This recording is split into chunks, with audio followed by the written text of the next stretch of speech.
Hi,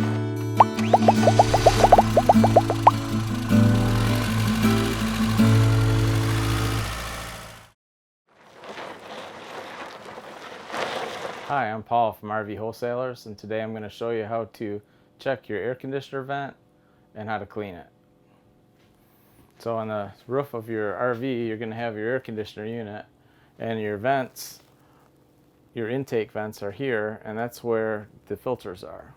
So to take them down, to remove the filters, you pull down the cover,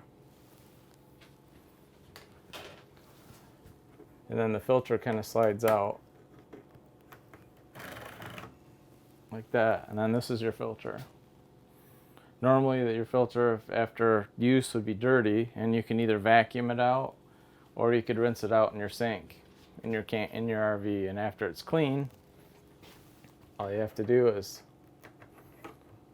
put it back in on the inside of the tabs.